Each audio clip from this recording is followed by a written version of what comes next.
Is that a baby nut?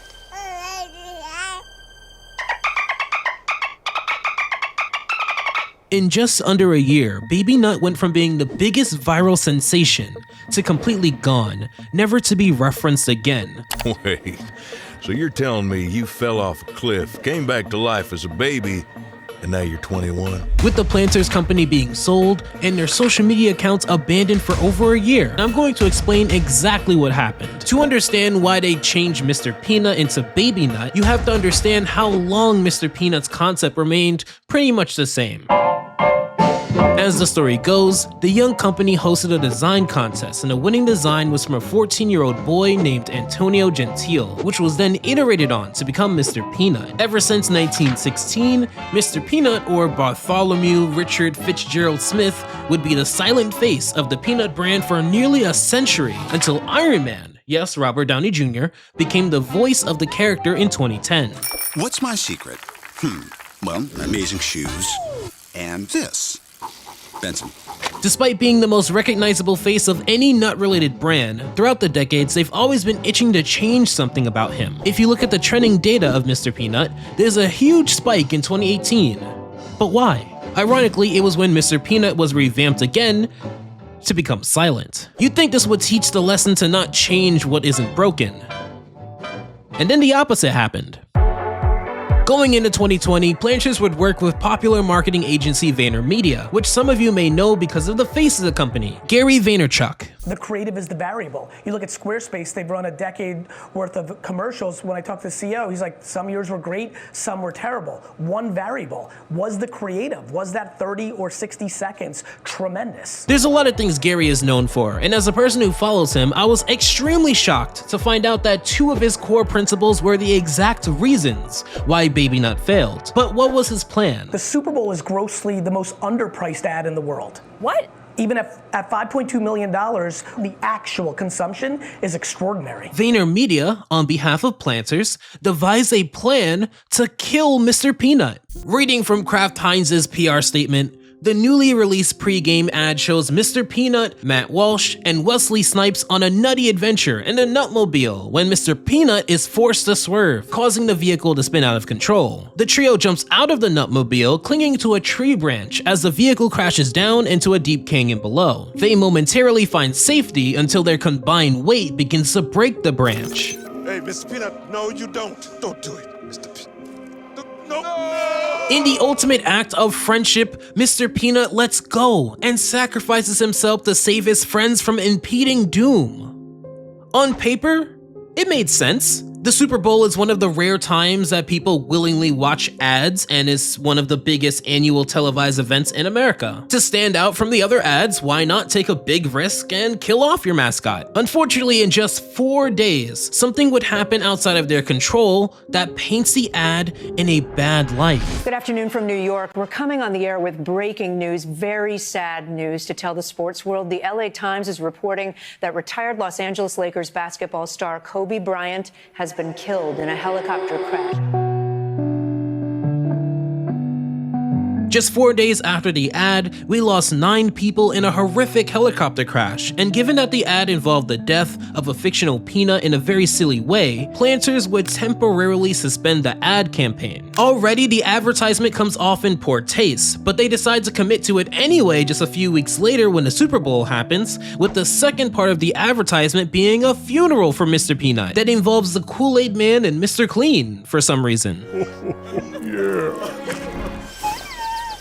Baby nut? And just like that, Baby Nut was born and was already receiving backlash. Part of that backlash came from the extended conversation around the baby effect, or the process of taking characters and making a younger variant of them. At this point in 2020, this was already a strong conversation with characters such as Baby Yoda, Groot, and in our own community, Total Dramarama, Baby Shark, Boss Baby, and Baby Sonic. There was a strong backlash towards this practice because many felt that the quality of the creative usually took a downward spiral, most likely because in skewing younger, the effort and commitment towards creating great work would be less incentivized, as the younger audience viewing it wouldn't be able to tell the difference between mid and good. But there'd be one article that drew the ire of the man spearheading the campaign.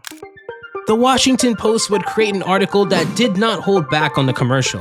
In fact, what was said in this article not only would represent a large part of the reception towards the campaign, but Gary himself would have some choice words about it. So what exactly was said? Mostly, we're mad about Planters' blatant manipulative bait and switch, replacing their mascot with a younger and cuter version of the old one, who we didn't even like that much to begin with. But we have several questions. Why did they waste our time killing the old Peanut off? Why does the hashtag BabyNut makes us so deeply uncomfortable? What does it mean within the Spokes mascot multiverse that a Kool-Aid tear can bring a peanut back from the dead? Gary Vee, who would have a reputation for preaching positivity, would have an odd response to the mixed reception. Whoever wrote the Washington Post piece, their human opinion is completely irrelevant to the P&L. As a person who's followed this man for like 10 years, this is such a weird response. To boil down ignoring the reception to the character and the commercial to simply having a tunnel vision focus on the bottom line in business, especially as the marketing agency here,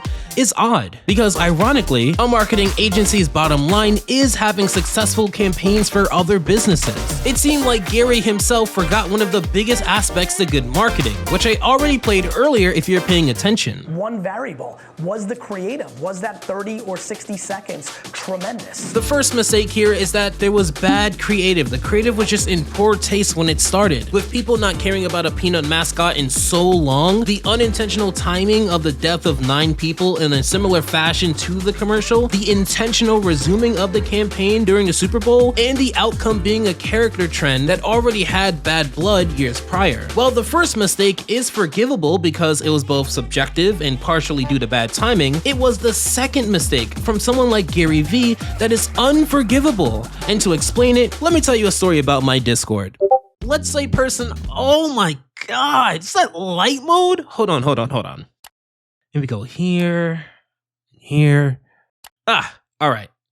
Much better. Let's say person A joins the server, and like usual, some people say hi, they say hi back, they join the other chat to speak about stuff, maybe join a VC for a gaming event or a watch party. Over the next few weeks, person A develops a few friendships with some people in the server due to just being active, and thus when they post an art discussion, many of these people whom they've established friendly terms with are more than happy to add reactions, give praises and feedback, and even outside of my Discord, signal boost their art. Person B also joined the server at the same time as person A, but they did pretty much the opposite. They might have said hi to one person or two, but they head immediately to art discussion and start posting their art one by one. Some people respond, but it isn't much, which leads to them having to ask people to check out their art or boost their commissions page, but no one seems to want to do it. Over the next few weeks, they're still asking people to check out their art, but their activity in the server dwindles down, and at this point, no one seems to care. How come person B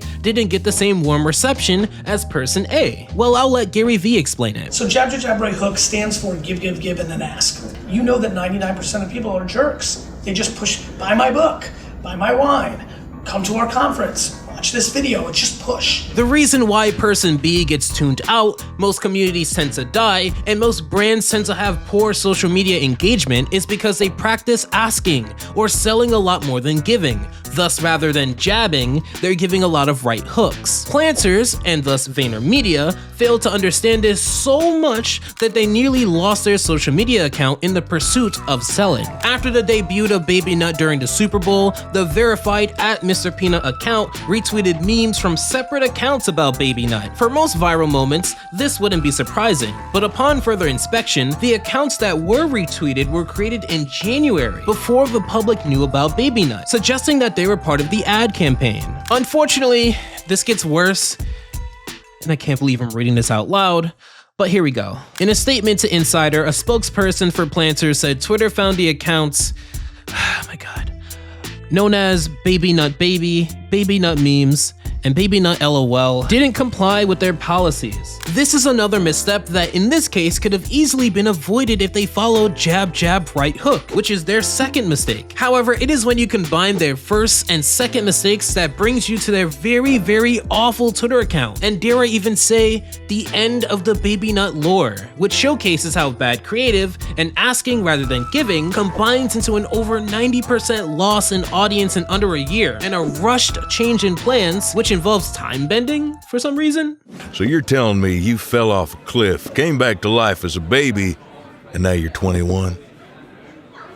Yeah, it's been a weird year. In just 6 months, Baby Nut would become Peanut Jr., becoming the drinking age in the States, and everything before would pretty much be phased out, with generic brand sweets filling out the rest of the year. All of this would scream poor investment, as Kraft Heinz would sell off Planters just a year after and wipe their hands clean of the brand. But did it absolutely have to be this way? Was there not a way to make this work? You may think that this is a given, because who cares about peanuts? You can never take some snack and make a compelling ad campaign that has good creative and the right ratio of asking. Well, to my 2000s crew, ask anyone about the snack that smiles back. I can't wait for you guys to see outside. I hear outside is beautiful. From who? The lady. It's beautiful outside. Jamie, go out. Why do several million people go back to willingly watch an ad about crackers? For several years, Goldfish Crackers would run ad campaigns that told stories of these characters that you see on the screen here in such a compelling way that these ads will be remembered far longer and far better than Baby Nut. The creative was there. The audience they wanted to reach was consistent, and even though it was an ad, the ad series was and is entertaining. I would love to go into more detail of a good example in a future video, so let me know in the comments below if that's something you'd like to see. Unfortunately, what happened to Baby Nut is common for most brands, and it'd be another time that a brand tried to appeal to meme culture and got burnt so badly, people don't even speak about that brand much anymore, outside of that one mistake years ago. You can check out what happened to Grubhub, who also didn't learn this lesson in this video here.